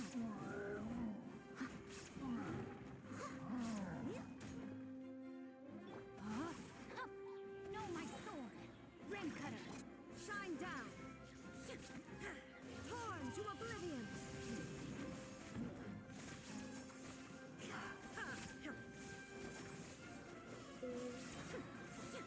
There is no escape. Alright. They were easier to deal with than Paimon had expected. What were you expecting? Super strong bandits? Or monsters taller than buildings dropping out of the sky? Or, you know, something like that. Bruh, what? He looks super serious. We gotta stay on our A game too. This is the one.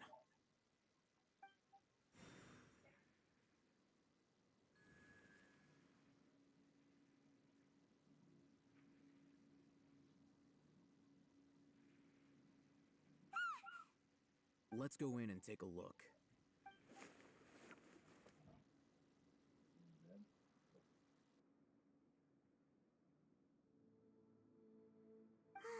Hey, we haven't found squat. Are you sure we aren't wasting our time here?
Patience.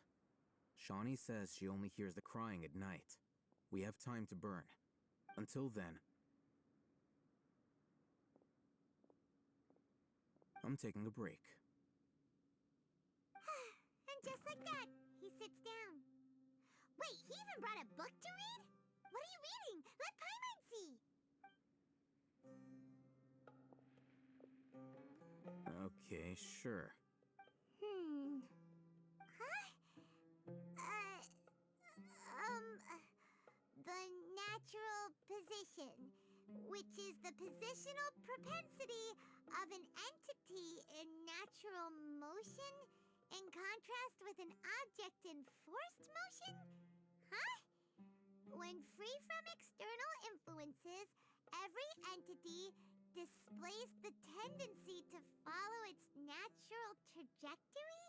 So, you got that? Oh, Paimon gives up. You keep reading your book. See ya!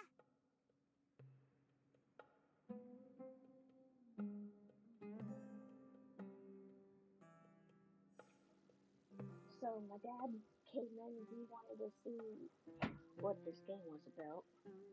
So that's why I kept playing. How is he so relaxed? Look at him, reading an impossible book in a creepy place like this. Maybe it's time to spread your wings. Hey, what good is that gonna do for you? You're acting like one of those annoying grown-ups who go around nagging people to focus on their studies. The more you learn, the more money you can earn. Hey, what gives? Shouldn't you be the one providing for Paimon? Isn't that what I'm doing right now? Oh, right. Okay then. Thank you for working so hard and earning so much more. If it weren't for you, Paimon would probably still be floating around in the ocean somewhere. Thank you.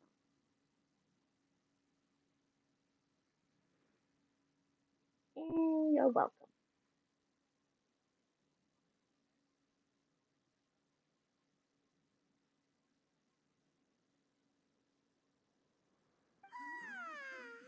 Paimon's getting so sleepy. Huh? What was that sound? There it is. It's coming from that direction. Is the sound coming from here? Huh. Paimon's not seeing anything. It's from below. But there's no way we can get down there. Something is off about the interior here.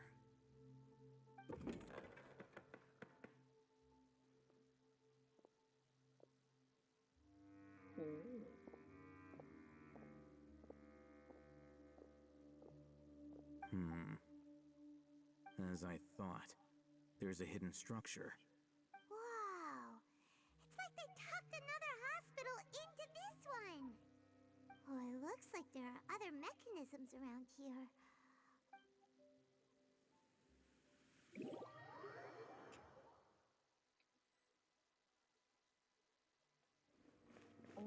Okay.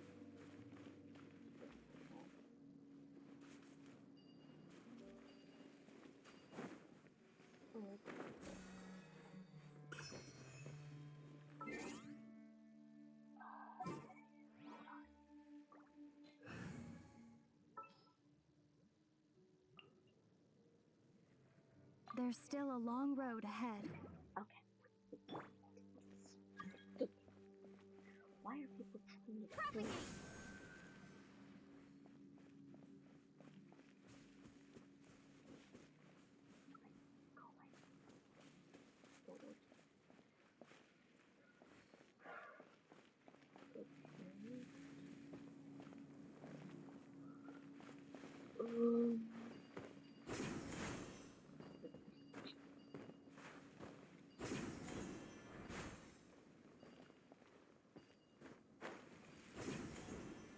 That's close enough. Scatter!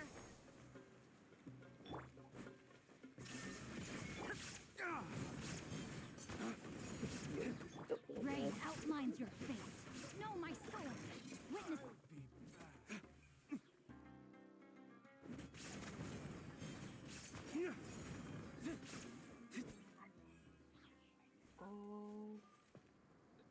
Okay.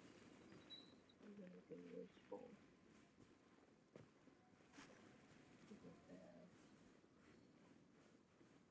Okay.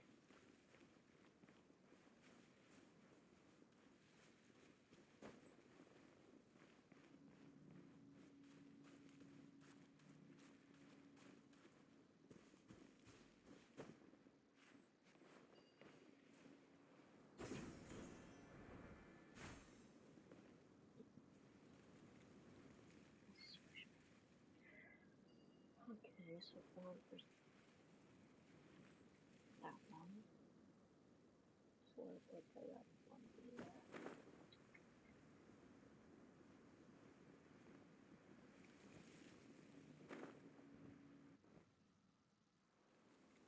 Oh.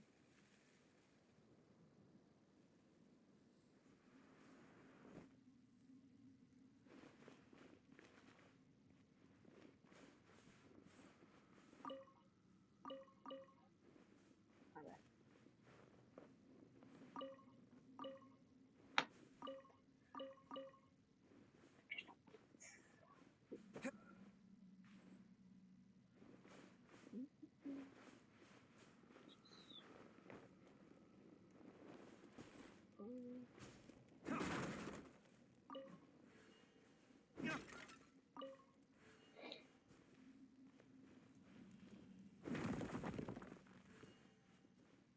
Okay.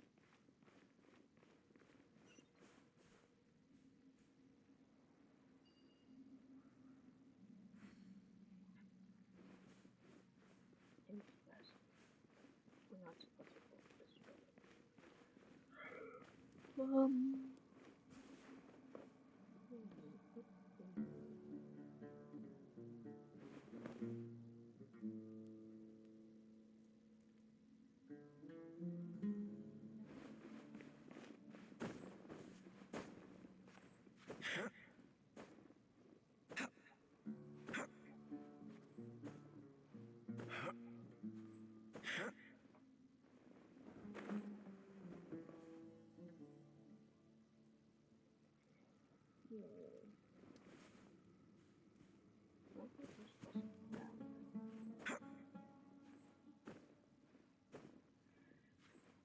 Where is the total?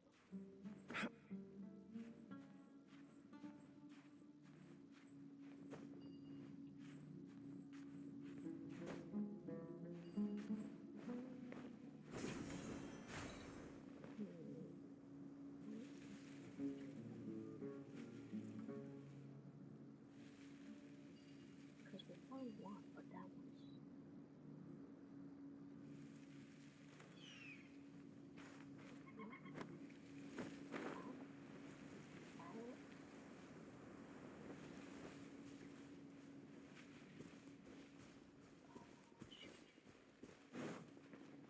so that's one of them.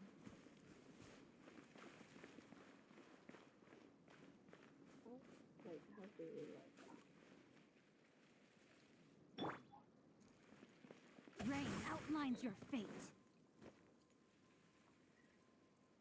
What that was one of them.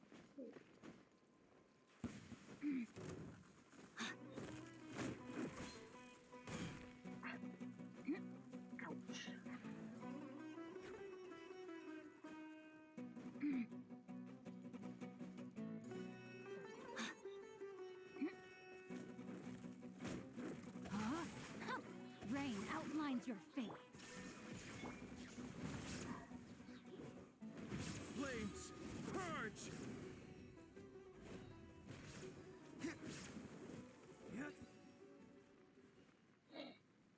Okay.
As you wish. Someone needs assistance.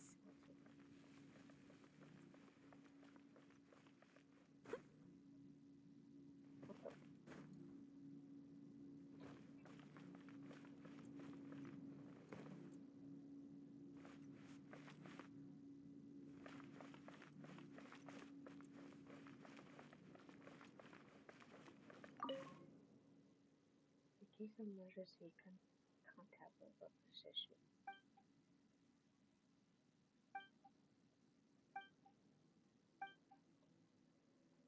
Master boy.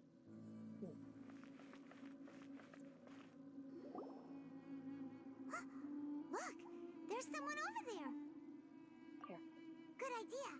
Let's approach him slowly without a...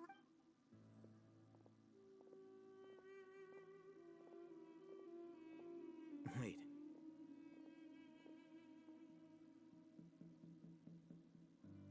You're...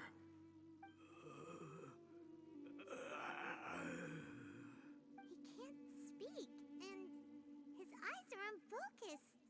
But he looks too young to be anyone's grandfather. Also, why is he the only one here? Didn't expect to see him here. You know him? He's Razak, a senior of mine at the Academia. He's a scholar too?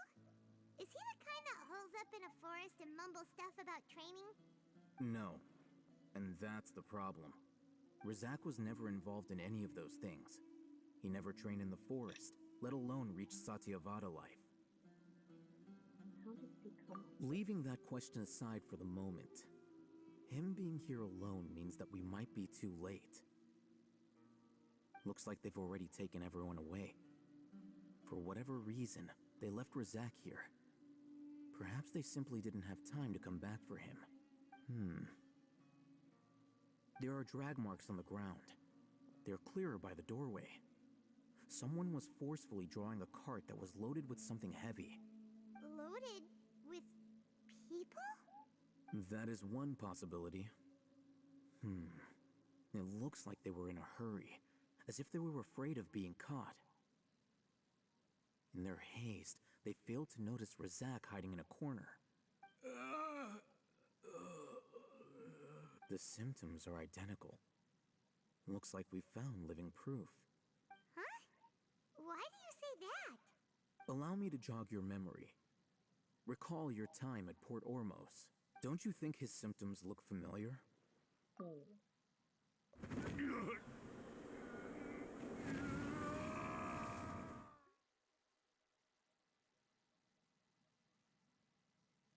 Right there. Oh! Now that you mention it, they're acting the same way! Sure. Correct. The Academia is behind all of this. I'm pretty sure that guy was more screaming. It isn't difficult to deduce their rationale. First, the Academia spread a false rumor of the Scarlet King's resurrection, emphasizing the role of the village keepers, the mad scholars who were exiled to Aru village. These rumors were all the persuasion that the radicals needed, and those based in Aru village leapt into action. Unbeknownst to them, of course, through rounding up the scholars, they were actually helping the Academia. As well as being able to exploit the radicals for their own ends, this scheme has one further advantage to the Academia. All the risks and responsibilities are offloaded onto the Scarlet King's followers. Life for the Desert Dwellers has been brutal ever since the Scarlet King's death all those years ago. Beneath the surface, feelings of desperation are widespread. Many would give everything they have for the prospect of something better. Anyone looking to exploit that for their own ends simply needs to make a few empty promises. Even if complications arise, people will see that those involved are all followers of the Scarlet King and look for no further explanation than differences of belief. A deep-seated mistrust of the desert and everyone in it by the rest of Sumeru will make sure of that. The notion of an Academia plot wouldn't even cross their minds. It may seem like a simple strategy, but it is able to work wonders under Sumeru's current circumstances. Oh, that makes a lot of sense. It's in line with the village chief's theory, too. But there's still one very important question. Wasn't it the academia that brought the scholars to Aru Village in the first place? What? Throughout this process, one thing has changed. The scholars' identity. First, they were scholars. Then, they became lunatics. After that, they were exiles. And finally, they become missing persons. An exile is still patently a living, breathing human being. But when someone becomes a missing person, that is brought into question. If you can't find someone, you have no way of knowing what exactly happened to them. That makes missing people an ideal resource. Resource? For what exactly? One possibility is that the information in their brains could be extracted into knowledge capsules. Extracted? You mean canned knowledge comes from people's brains? With the technology of the Sumeru Academia, it's entirely possible. Perhaps the process caused them great suffering, which is why they cry out in the dead of night, when no one is watching them. So, the human brain... Nope, nah, Paimon doesn't want to think about this. How did you run about the technology? I'm the Academia scribe, after all. I'm familiar with their projects. Anyway, judging by Razak's state, the contents of a divine knowledge capsule were extracted from his mind. But something went wrong in the process. Or perhaps his curiosity got the better of him, and he used such a capsule for himself. Paimon's a little confused. Can they just use anyone's brain? No, that can't be right. Most of the mad scholars had made contact with the divine conscious in the forest. That's what the academia is after.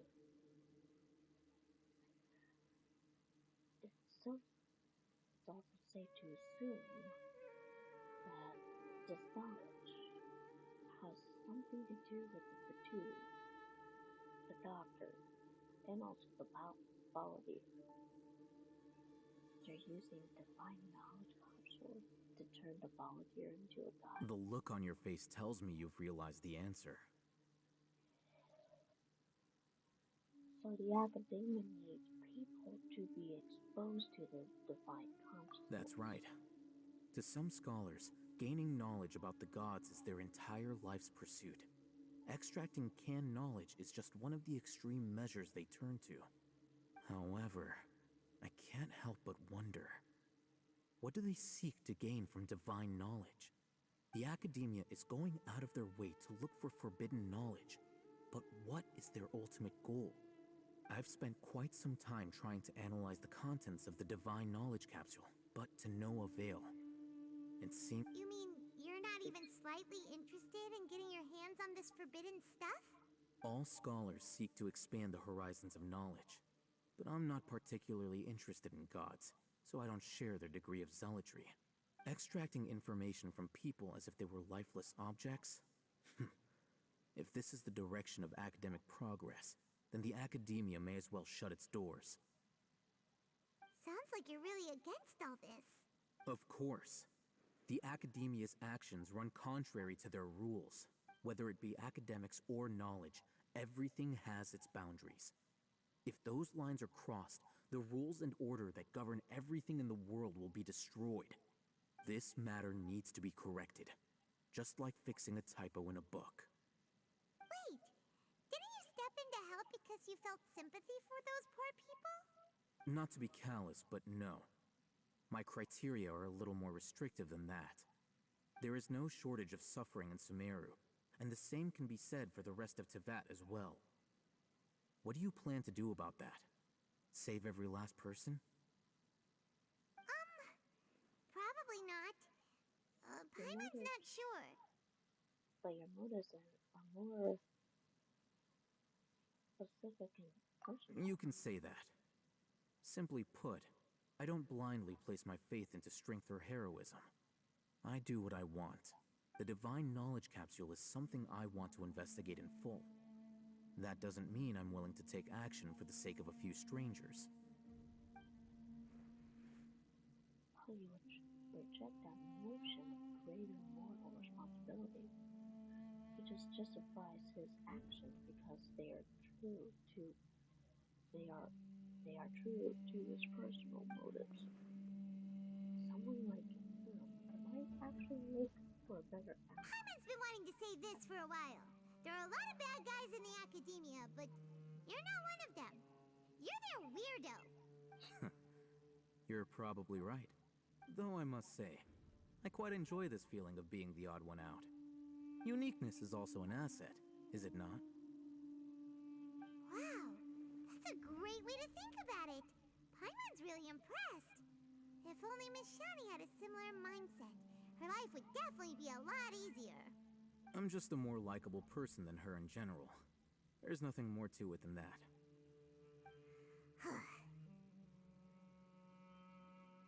So what do we do? He won't last long if we leave him here. Let's take him with us. We'll work out our next step after we return to Aru Village. Alright. Well, I am going to stop right there for streaming. Getting a little tired now. So thank you all for watching. I'm not for sure when the next time I'll be streaming.